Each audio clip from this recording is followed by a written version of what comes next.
Hello, welcome to the webinar Decision Making Under Pressure through AI Optics. My name is Aina Alive, and I'm so excited to present this specific topic today because I kind of get addicted to pushing myself to learn more about my reactions, my emotions, my reflexes under pressure, and try to practice this muscle and see where I still need some improvement. When you just start attending a gym and do exercises, sometimes even 5 kilograms or 5 pounds feels like a heavy lift for you. But when you continue exercising and eventually you see the progress, sometimes it happens that you become addicted and try to lift more and more, and there is a never end for improvement. The same I feel with the pressure. When I just started exercising, I couldn't handle much pressure, unfortunately, and got nervous or emotional or stressed under even like minor pressure. But then when I decided that I want to improve myself, I want to be a better leader, and what is better for leadership skills than being able to handle yourself, and especially to stay calm under pressure and make the best decision when everything is collapsing around you. So let's get it started. I see people are still joining, but I already see at least 20 different countries here on this webinar, and I also see many familiar names and faces. So thank you very, very much for continue joining my webinars. It definitely means a lot for me. And I see that my information provides value for you. And I also want to make a comment that this is live webinar. I am handling it for about 5,000 people. I have 3 screens with the slides and chats and Q&A. And also some people are messaging me privately if they have any technical difficulties. So I am not reading, I am not distracted. I am just focusing on multiple things simultaneously because, as I said, it's a live webinar and I don't have assistants with me. So today we are going to explore what decision making really looks like under pressure and why pressure breaks decision making. And if sometimes you hear that someone is saying that I knew how to act, I knew what to do, but somehow my brain just stuck, and that's why I made this decision under pressure or under emotions. So is this person is telling us the truth, or is it that they're just defending themselves and defending their incompetence or poor decision making? We'll see. Then we will continue with real case studies and practical decision frameworks, and also learn how AI can assist us in training us in high pressure decision making. Let's get it started. What decision making really looks like under pressure. What I found out that many leaders I've coached, they kind of confused hope and strategy, and hope to avoid the making decisions, and also hope that the problem will disappear by itself. And sometimes it's true. If I recall the past 20 years of my experience, I will remember at least a few cases when problems actually went away. For example, when our director quit and a new one came, so a new one had different strategy, So we didn't need to follow with the problem we had with the previous director. So the problem just disappeared by itself. Yes, and our brain kind of like noted this and hoped the next time it's also going to be a good strategy and the problem will just go away. But no, this is not strategy. This is hope. Problems do not go away. What needs to be done, they must be worked through, or else they will simply remain as a barrier to the growth and development of ourselves and also in our projects. Also, again, emphasizing that time rarely fixes problems. Most of the time, the opposite. It magnifies them. Because if we ignore issues, they just continue growing silently.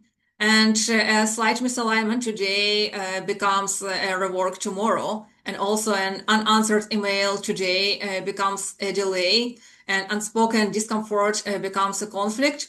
So at the end, we will just have a magnitude of problems, and it's going to be way harder to solve all of them at once rather than we will just take actions upfront. Because as I said, the problems don't vanish when you stop talking about them.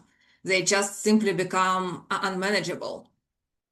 And another thing is that problems don't shrink when they're hidden. They just become more expensive to solve. Please remember that.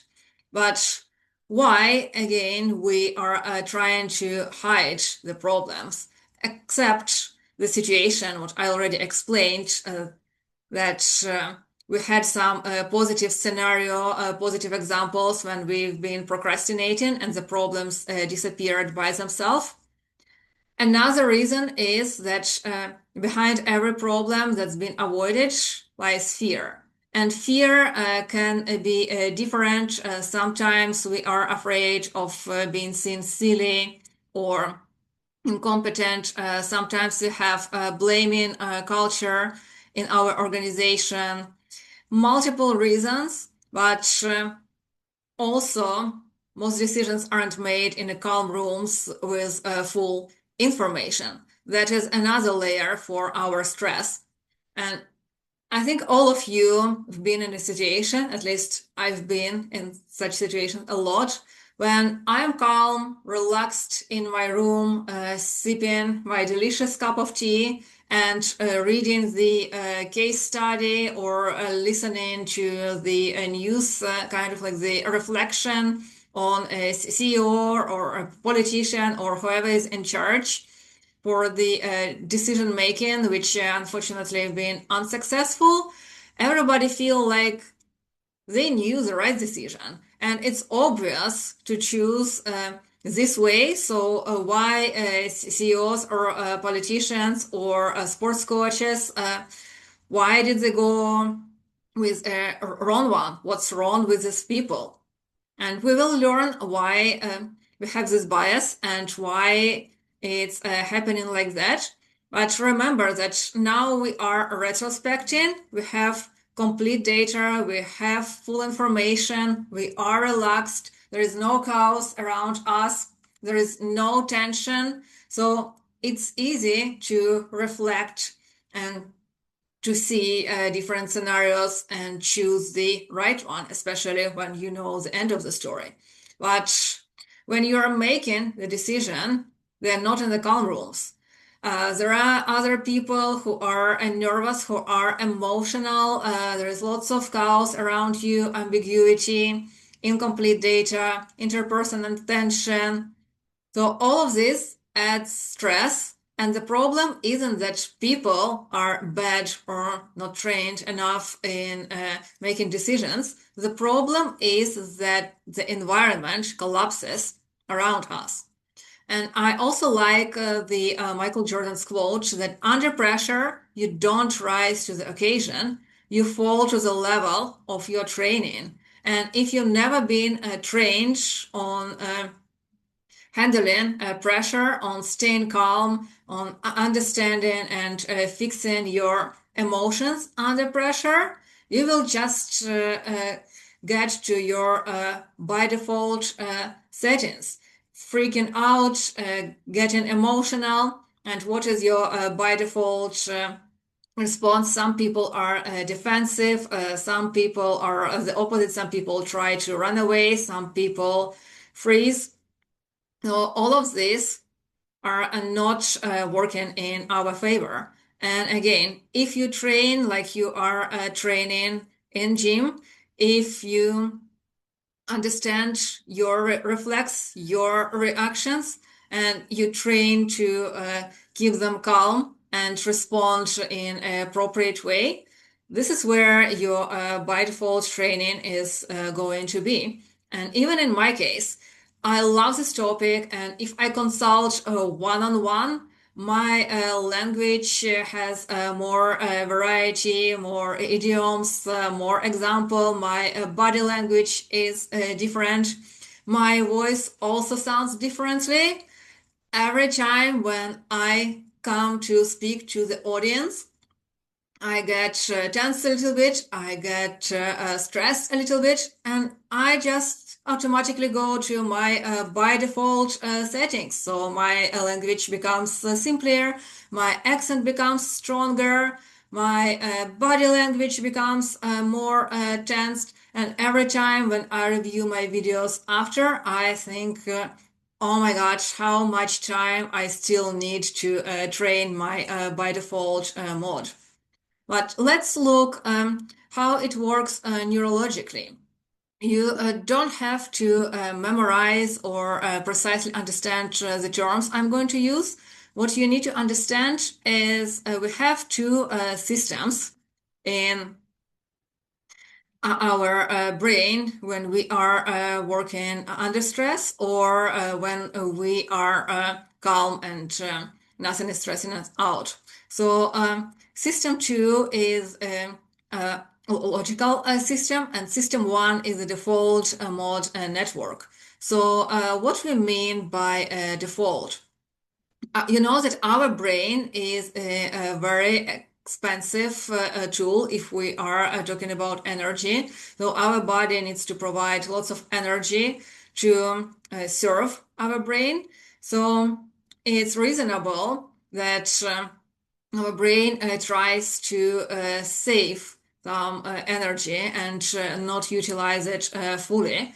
So if we have familiar patterns, and if our brain decides that we don't really need focus and deep thinking, it goes to the default mode network, meaning we already have patterns. For example, I go from home to work on the same road again and again. So when I go to my workplace again tomorrow, my brain will be under the default mode unless something happened on my way. So I won't really pay attention on what is happening around me, because I already know where to walk, where to turn, etc. So it's going to be a rapid processing, automatic, emotional, and as I said, we are saving energy when we are under the default mode. And system two, the processual logical brain, we are calling it a new brain here. It works when we need to hold multiple variables simultaneously. It's slower processing because everything needs to be processed. Like, for example, if I change a job and I need to use a different road to get there, or simply I just decide to take a different road to my current job. If this is the first time I am walking on the street, yes, it's going to be slower processing because it's not by default anymore. Because I need to know what is happening on this street. Am I on the right way? Is the street dangerous? Should I go here again? So logical, and if we are not under stress, the negotiation, trades-off strategy are happening in our system too. However, if we are threatened and we feel pressure, our cortisol reduces our system 2 activity, and also blood flow shifts away from our system 2 part. So we are switching to system 1, and sometimes when somebody says I lost control, no, technically this person didn't lose control. This person lost access to the system 2. So coming back to my question, if somebody says I knew what to do, but somehow I couldn't do it, the person is not lying. It's neurologically accurate because the person just lost the access to the system 2, and this decision or this action wasn't trained in their system 2. Oh, sorry, system 1. So let's look at the picture I'm providing here on the left low side of the slide. So do you see if anything is off here? Do you see that anything is strange? Okay, let me look at your comments. Yes, you guys noticed that the spades are red and the hearts are black. Yes, good job. But let me ask you one more question. Did you notice this while I was talking about our brain and neurology? Or did you just notice this when I asked the question? No, you haven't noticed before. Also, the reflection on the card are correct. Yes, there are definitely many minor issues here, but this picture I took from one of my favorite movies, Interstate 60. So I highly recommend you to watch it. And I also failed while I was watching this episode because my brain showed me that everything is correct. And why? Because I like playing cards. I played cards thousands of times. So when I was watching this episode, I was in the default mode and network. So my brain just quickly scanned red color, black color, and automatically told me that black is a spade and red is a heart. However, with kids or people who didn't play cards as many times as I did, it's way harder to trick them here because they don't have the by default patterns yet. So when they watch this episode, they are in their system 2 logical slower processing. So they notice this even before I ask or address that something is happening here. Now, why it's important? Because we might think following this logic. If we have trained our system, if we have many patterns from our previous job, it's always better to be an expert to perform. And also, if we review Yerkes Dodson law, stress versus performance, we see that if we don't have pressure, eventually we are getting to the bore-out section. I know many believe that if we don't have pressure, it's good, we are not stressed. But what this study shows is that we need a moderate level of pressure to perform. Otherwise, we are getting to the bore-out session and make even more mistakes because we are bored, and no matter how much we try, we don't pay enough attention. Comfort is fine. It depends how stretched or stress your neurological system is, or like stretched between moderate and high is shown as an optimal performance. If the pressure is high or very high, eventually we are getting into the burnout zone. But what I want to emphasize here, if the person is experienced, it's challenging for them to get a high level of stress because the work is already known, the patterns are already identified. So if something stressful suddenly happens, the person knows how to react, how to behave, and it's even challenging and exciting for them. So finally, it's not boring. However, the novice will get to the high to very high level of stress very easily because everything is new for them.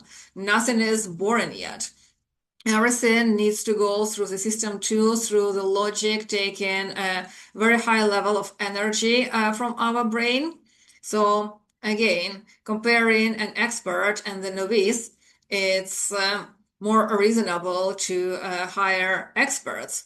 But where I'm leading is that if you're an expert, you are more and more in your default mode and network.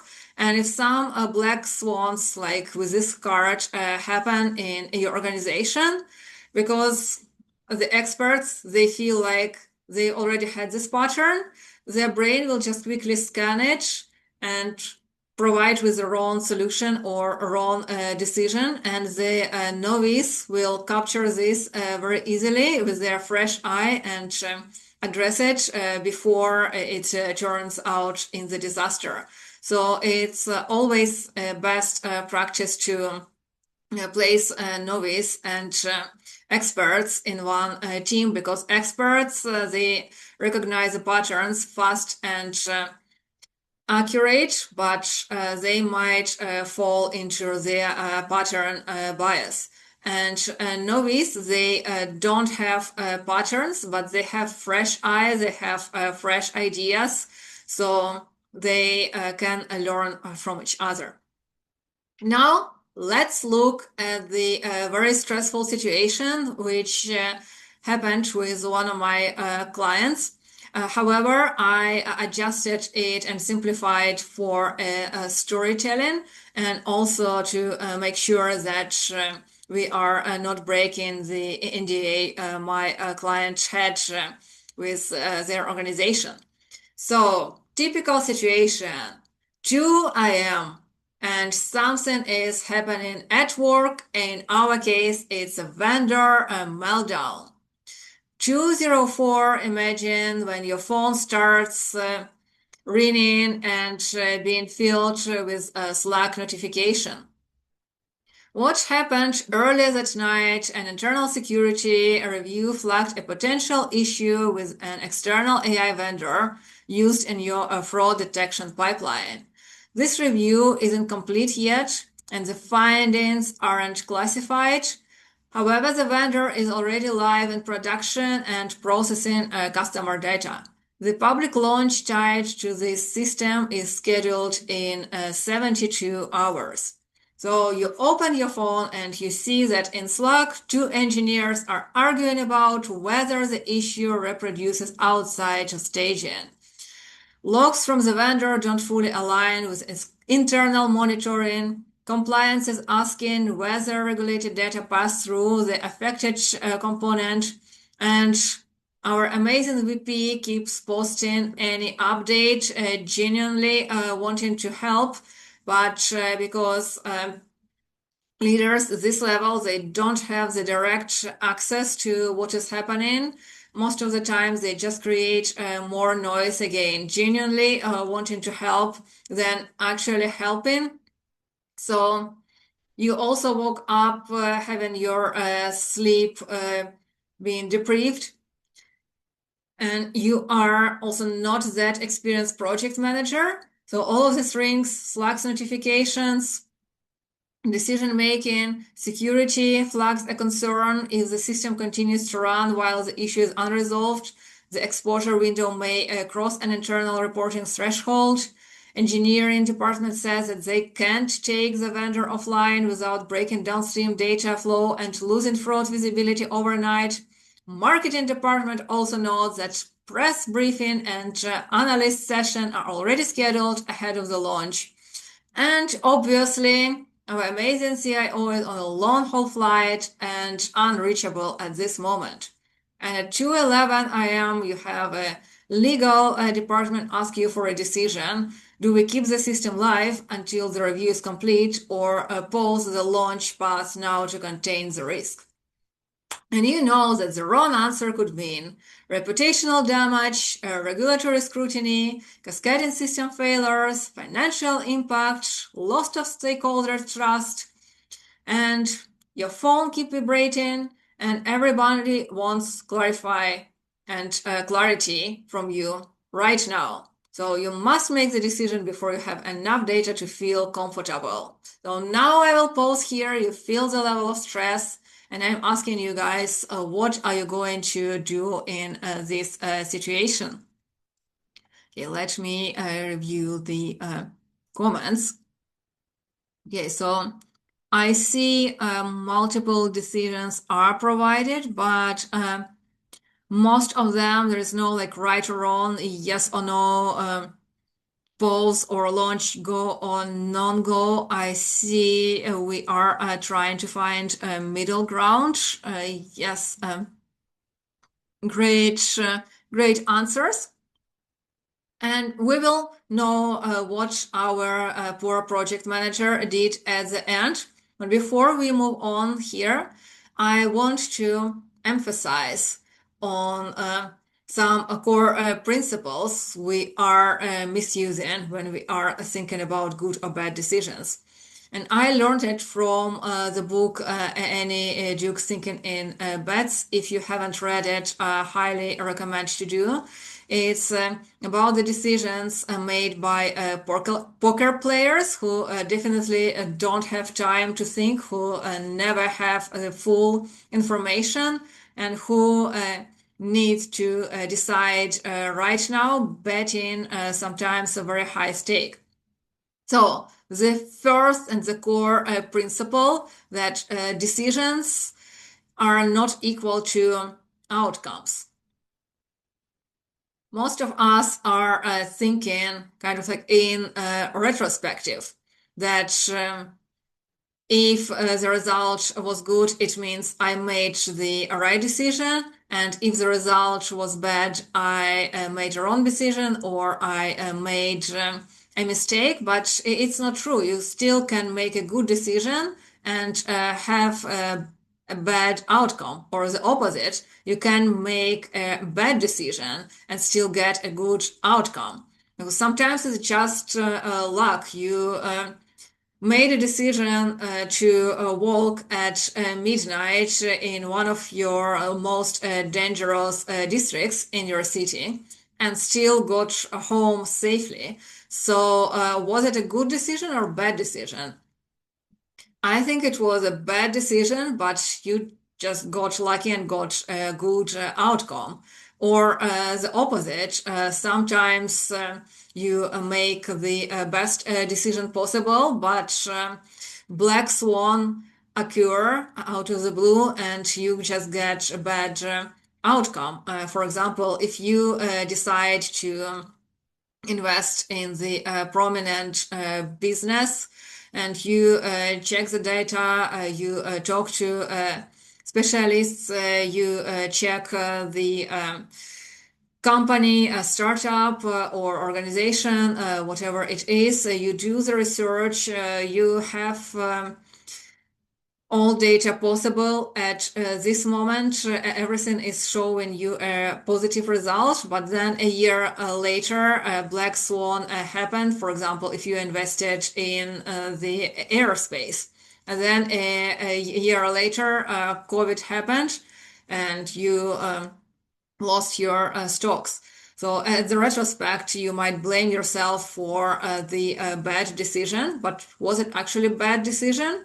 If you go back like a year earlier and have the information available for you at that very moment, could you make a better decision? Probably not. So if this is the case, it means you made a good decision, but still got bad outcome. And if you follow sports, I don't really follow sports, but I witnessed few situations when the sports coach made a good decision based on what was happening on the field, and then something weird happened and they didn't win. So in the retrospect, many blame coaches for the bad decisions, but no, the outcome was bad. The decision wasn't. So another core principle is thinking in probabilities, not in certainties, and consider everything as a percentage, like not right or wrong, or never sure or not sure, but kind of if I make a decision like this, so what is the probability that this will come true? Another simple example, let's say that I've got a job offer in Texas. And I start thinking in probabilities. So, what is my best case scenario and what is my worst case scenario? So, the best case scenario is that I move to Texas. I love my job. I love the city life. I will feel fit in there, and maybe I will even get a promotion or get another better job at the end and be happy and prosperous. That is the best case scenario. The worst case scenario, I will hate my job. I will hate the city life there. I will hate the weather. I will hate everything.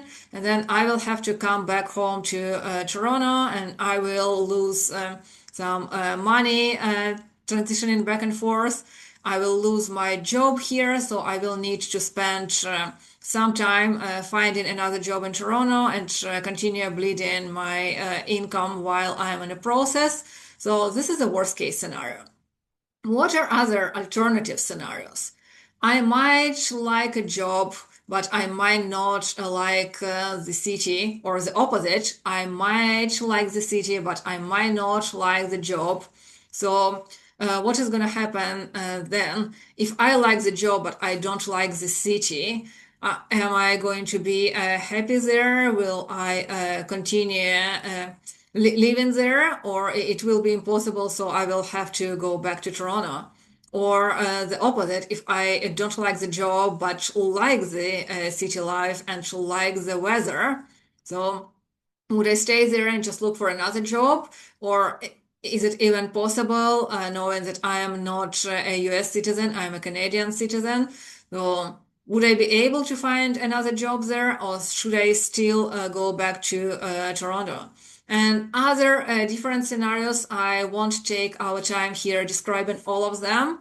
But when I identify most of them, I think in the percentage. So, what is the probability that I will hate everything in Texas and just have to go back to Toronto? Let's say, and knowing the information I have right now, it's gonna be like 10%. What about the best case scenario if I love everything and stay? So, again, having the information I have right now, maybe 15%. What about the decisions in the middle? How likely that even if I don't like the job, but I will like the city? If I haven't been to Texas, it's hard to evaluate because I don't know. Yes, I can read blogs, I can watch videos. This will definitely help, but not entirely. But what if I've already been to Texas and I already know like partially what is the vibe here?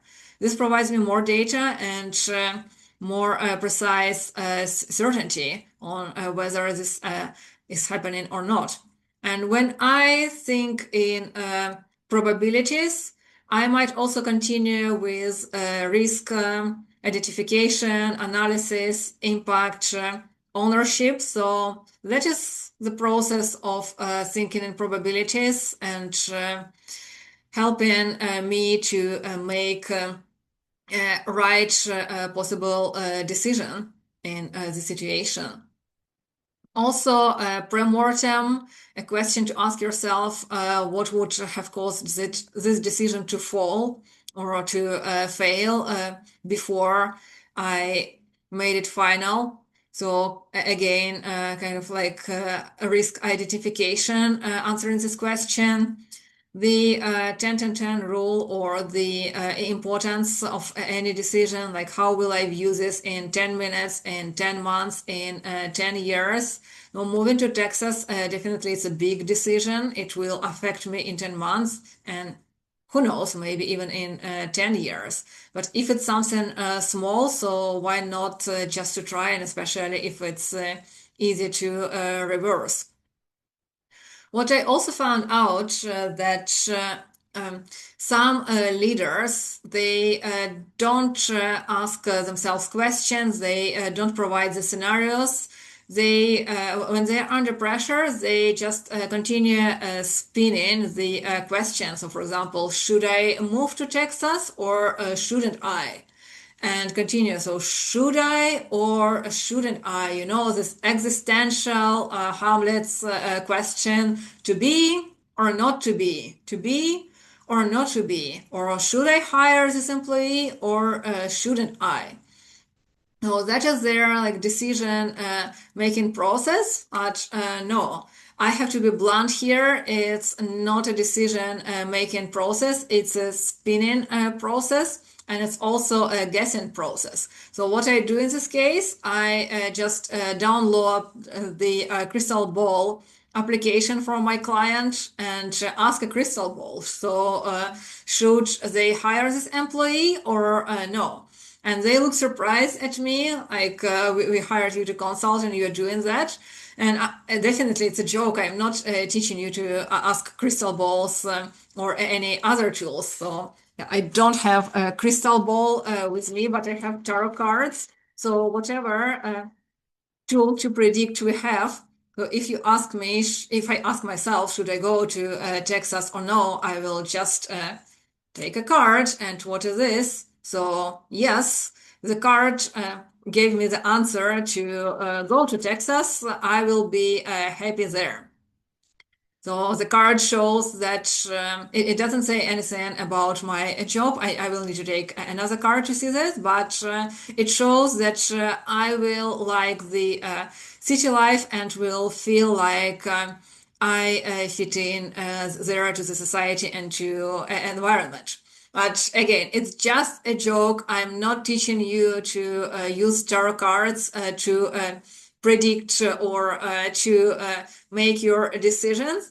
But if you don't think logically, if you don't think in probabilities, if you don't use any frameworks, if you just think to be or not to be, to move or not to move, it keeps adding the anxiety on you without any result. So I'm just sparing you from this anxiety. Just take a crystal ball or take a tarot card, and here we are. This is your answer. And again, that's just a joke. What we need to do to make the decisions, as I already said, think in probabilities. Remember that good decisions might lead to bad outcomes and the opposite. And also guide yourself with this simple questionnaire I also learned from this book. However, this book is about poker players, so poker players never have enough time to think, but likely we are not playing poker, we are working for the organization. So the first question we need to ask is, how much time do I have before making a decision? Is it 10 minutes, 20 minutes, 30 minutes, few days? If I have time, even though everybody keeps calling me, asking for clarity, if I have time, I will go to this thinking in probabilities scenario, try to identify different scenarios. Also ask myself, what are my options? What are the probabilities? what is the upside, what is the downside, what assumptions am I making, what information is missing, and how much does this missing information matter? Because sometimes we overthink the missing part of the information, which actually doesn't affect much on what we need to decide. If I delay, what is going to change? What would I advise someone else to do? If I had to decide right now, what is the least bad option I have? These are just 10 questions to start thinking. You can continue adding questions for yourself. And again, it depends on how much time you have. If you have some time and if you have missing information, so what exactly is missing? Is there someone I can reach out to fill this gap? And many other questions you can consider. And if you have a few days to decide, even though it feels like it's urgent and you have to decide right now, can you do risk analysis? Not just what is the least bad option, but what are risks? Is it reversible or not? And how can I mitigate these risks? So practical decision frameworks I use at my work. Well, today I was actually using the five-step decision framework because I was running the innovative workshop, and we needed to decide and to choose out of all multiple innovative great decisions and solutions what we are bringing to work this quarter, because we have other work and other priorities, not just being innovative. So I used five-step decision framework, meaning that is step one is to classify the decision like A, B, or C. For example, A decisions are high impact decisions, hard to reverse decisions, maybe like hard to implement, but provide the highest impact to our client or to our budget whatsoever. So it might be our reputation, our legal, our safety exposure, or any other criteria you might have for your specific case for ABC. Like B could be a medium impact, for example, process changes or vendor or tooling choices, but also how important it is. It might not be important for our clients, but it's important for us, for the organization, to run smoothly. Again, depends on what your priorities are and what you are solving. Well, like C decisions, low impact, reversible, maybe hard to implement, hard to code, and still low impact. So do we even need to talk about this? Maybe we'll just delete these ones and just save ourselves some time. Now, when you classify this decision, you are assigning the owner is the next step. Now, the owner integrates the input, owns consequences, and also pushes this decision to execution. Because if we don't assign owner, if we just choose what we need to do, it's going to be a paralysis, and it's time waste, honestly speaking, if we don't execute what we've decided to do. Time box input, I think it's clear. Let's say, for example, 10 minutes in a meeting, 5 days for running a spike experiment. If we are not sure about how to code it or how implement it, and then maybe revisit a decision if we have lots of unknowns in this case, or just time box for the implementation. Again, depends on your situation. Apply decision rules. Is it reversible, irreversible, risky? So whatever rules we have, we are applying them after we have the owner, and record 3 bullets. Why 3 bullets? Because we try to make it as simple as possible. We know that not many people are reading and paying attention to meeting notes, so we are summarizing just three most important decisions. We are not hiding weak thinking under the long documentation, but with three bullets, we need to be clear on how to execute and what is going to be next. The next framework is RIDR, Role Align Decide Record. Now, this is the decision discipline tool, not a brainstorming tool. This one is designed for moments when ambiguity, pressure, or power dynamic and not making our judgment clear, and also where a speed without clarity becomes dangerous. So, role, very important question. Here, it can be even existential. Who am I in this decision? Coming back to our poor project manager and our case study here. So the pressure was on him.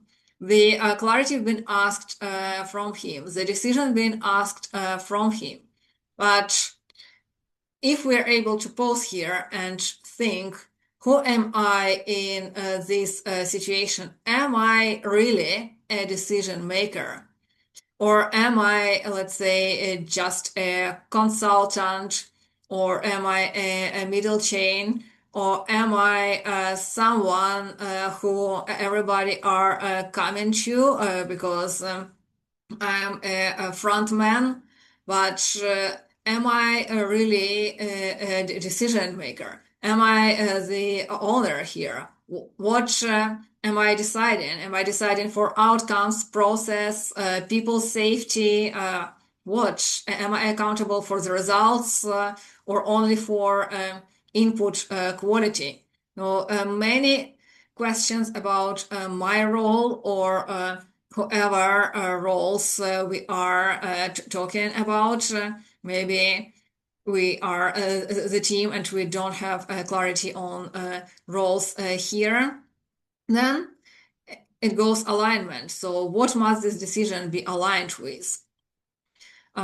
So it might be strategic priorities, risk tolerance, values or non-negotiables, time horizon, budget, legal, reputation, any of these. And decide, make a call, not just align, we need to execute. So now we need to choose, for example, that you're not exploring, you're not debating, you're not committing what we are doing and who is going to own the decision and who is going to execute the decision. And again, I just want to emphasize it's not necessarily you who is owning and who is executing. And record, so to capture the decision logic of why we made this decision, what information we used to remind you. Sometimes we can make a good decision and still had bad outcome or the opposite. And in everybody's smart when we reflect and when the situation and the result is already clear. That's why we are recording how we decided or what we've decided, what helped us to make this specific decision, what other options we had, etc. So this is role align decide record framework. The third framework I learned from Amazon is two-way versus one-way doors. So if the decision is reversible, decide fast. If it's irreversible, escalate. Default to action rule.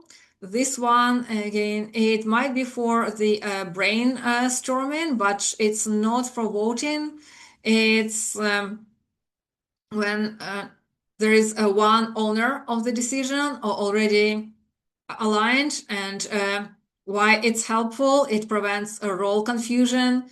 It might reduce emotional hijacking or endless negotiation or talking about this decision.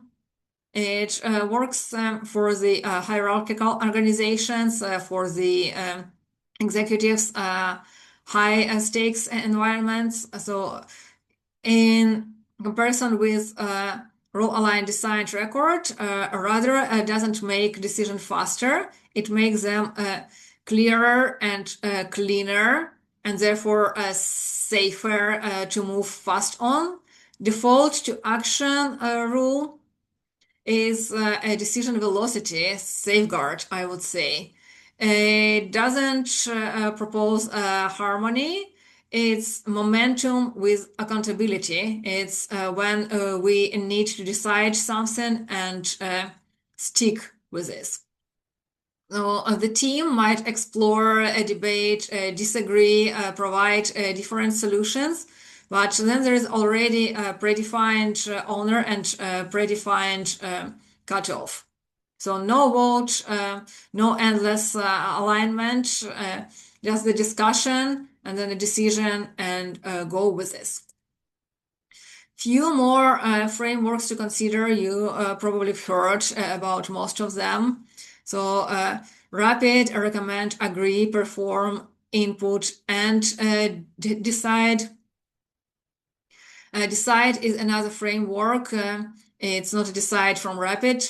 It's a separate framework, meaning a six-step model to structure choices systematically, where D means define the problem, E, establish the criteria, C, consider the alternatives, I, identify the best alternative, D, develop and implement a plan, and E, evaluate and monitor. So this decide framework is best as high stake or regulated environments and decisions that must be explained or audited. A SWOT analysis, I think all of you have heard about it, plus impacts matrix, where we combine and identify strengths, weaknesses, insights, and impact visuals, and observe, orient, decide, and act loop. So there is no one universal framework. Why we need to at least know about all of this, it depends on the situation, it depends on the decision you need to make, and also depends on your personal preference. You might use different questions, different frameworks. All of them are about the same. If we are talking the high level umbrella, about identifying risks, about understanding if it's reversible or irreversible, about the ownership. But the questions and the discussions here are structured in different ways. And sometimes depends on the situation, structure and wording really matters for us to unlock our system to brain and make the best decision possible. And anytime when you try to make a decision, there is a universal question to ask yourself: what is the cost of this decision? Time cost, monetary costs, any other costs you might think about. If the cost is low, maybe the brain energy you spent on the decision making is your main cost. So just decide something quickly and then see the result and pivot from this result. If the decision is costly, yes, go through all of this, multiple scenarios, multiple frameworks, and choose which fits best for you. Intuition and data, another topic to discuss. I know many decision-making instructors or CEOs are against about intuition, and also many are for intuition. So I am the one who tries to integrate intuition and data. I don't follow just with intuition. I support it with data. But after I dig all of the data, metrics, modeling, go through different frameworks, but I still feel that something is odd, something is wrong here. So I will follow my gut. But it's just me. For some people, this doesn't work. For some people, data is the king. So if you are this type of people and you cannot trust your intuition, don't trust. I won't insist on this. But what I'm trying to say, data and intuition make sense, depends on your type of personality or, I don't know, neurological system. I won't go in depth there. So I'm just trying to integrate it for myself. Decision-making bias. This is another heavy topic we need to consider because sometimes we are so emotionally involved with the project or we've invested a lot already, or we were like that passionate about the idea, or we simply believe that this solution will work because it worked previously. So it's not because we're unprofessional or bad people, but all of us from time to time are falling in confirmation bias. So we start favoring information that supports existing belief. Or we might fall under the anchoring, getting stuck on early inputs, or groupthink, avoiding dissent to maintain harmony, or overconfidence, assuming everything will go according to the plan, or any other biases we might have. So again, it's impossible to avoid biases completely, but just make sure that we are aware that all of us are humans and we are falling under biases from time to time. And also again, know yourself. If you know yourself, it will make your life way easier. If you know what specific bias you are falling the most, it will also help you to evaluate yourself and avoid the blind spots. So, for example, if some people are overconfident, so that's maybe something you have to watch out. Some people seek harmony and don't feel comfortable in conflict, so they might lose their instincts and their logic during the group thinking. Or some people get over passionate about the ideas, and I'm falling under this category. So I need to really watch out the confirmation bias. Tools. I know many ask about tools even during this webinar in Q&A chat. So some simple tools to consider. And I'm not a tool person, so if you guys use any other tools and would like to recommend to the audience, feel free to write them down in the chat. It's not just you are learning from me, I am also learning from you and you are learning from each other. So yes, provide us with better tools if you know them. But what I use for the decision making is dashboards, scenario planners, collaboration hubs, decision models, voting tools. So Mentimeter is probably the most common tool, and I use it and I feel happy using this one. Dashboards, Tableau, that's what I've been recently used with my clients, scenario planners, Miro, one of my favorite tools, Lucid Chart. I started using it because some of my clients are using it. Collaboration hubs like Monday.com, ClickUp. Again, most of my clients are using these tools, so I'm just using this with them, and Risky Project as an example of decision models. And now let's move to the final part of our exercise, is the decision-making coach. I have a separate video on teaching you on how to create a coach using ChatGPT. So for this specific case, let's imagine that the decision-making coach already been created in your GPT, and we are just using the prompt to be better at decision-making. So based on all of the information we've learned from this webinar, Also, you're a decision-making coach, you operate at the level of any Duke Thinking and Bets and other psychologists and researchers who dedicated most of their life studying decision-making, like Gary Klein, Daniel Kahneman, some of their frameworks and studies I've used for this webinar. So you operate at this level, because if you just ask GPT to provide you feedback or to train you on decision making, it will provide you a very simple and very generic scenario. So you need to set up a stone that it's not generic, it's level of these people. And how I want you to coach me. I want to analyze my decision as if I were a high-stake bet. I want you to challenge my reasoning. I want you to give me structured feedback, like what I did well, what is weak, what is biased.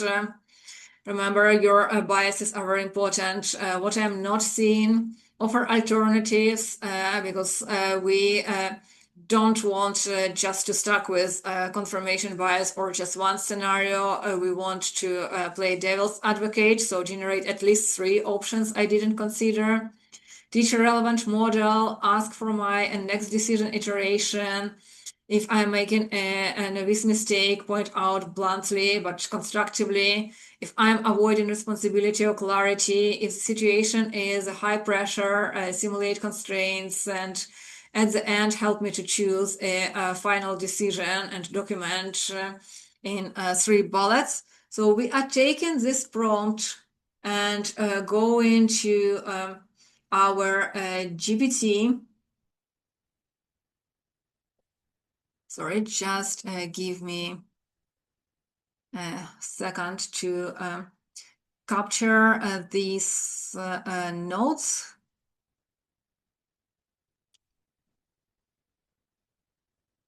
So in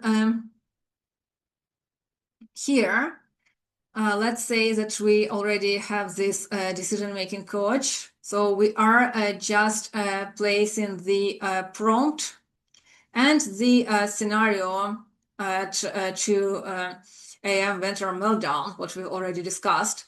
So let's see what GPT is going to tell us about it.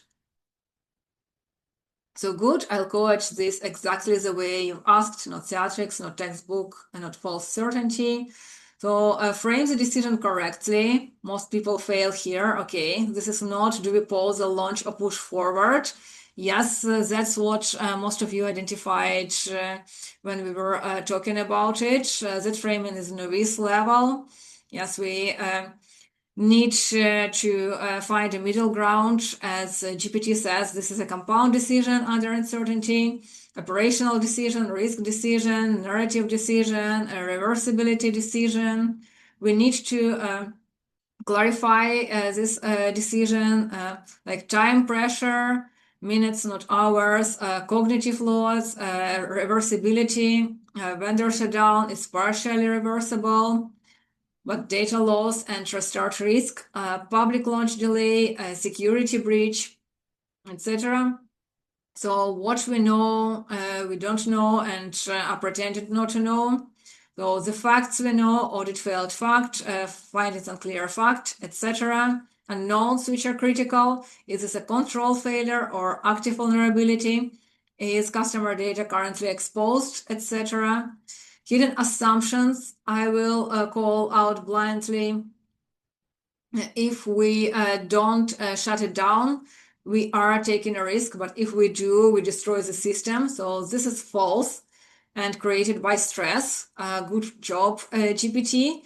I don't know about you guys, but even just reading this, I feel like my anxiety level goes down a little bit. Probabilistic thinking, any Duke lens, audit issue, documentation gap is 40% probability, audit reveals real but contained weakness, 35%. Worst case regulatory security event, 10%, but impact is existential. So now we apply an expected downside logic. 70% chance in launch inconvenience, 100% chance of marketing embarrassment, etc. So the correct move, immediate decision. You do not choose a pause versus push. You choose a containment with optionality preserved. Do not fully shut down. Do not continue normally. So that's what most of you also mentioned in chat. Decision 2, launch. Decision 3, authority. Right, team questions, model applied, what most leaders would do wrong, calling it out, a final decision documented in 3 bullets, your turn and next iteration. So I would say just briefly skimming this is kind of what my client chose to do, and also what I recommended to do during this retrospective with him. Now, again, I don't teach you to trust GPT blindly, but having prompts like that at least will help you to start thinking about the situation you have.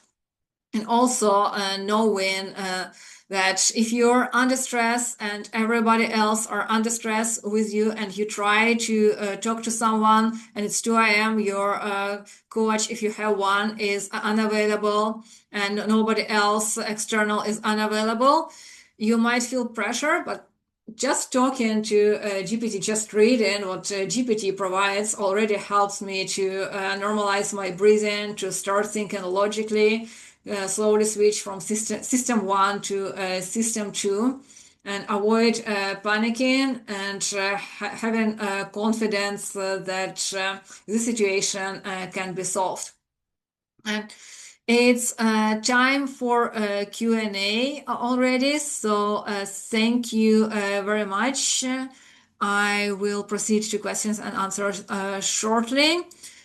For the slides, the prompt, and video on teaching you how to create the GPT coach, I can provide on demand. What you need to do, you need to find me on LinkedIn and just send me an email there. My name is Aina Aliyeva, or Alive. Aliyeva is my legal name. Alive is how I go as a public speaker. So again, just find me on LinkedIn, provide me with your email, or just send me a direct message, and I will be happy to provide you with these slides, prompts, and educational video on how to create a GPT coach.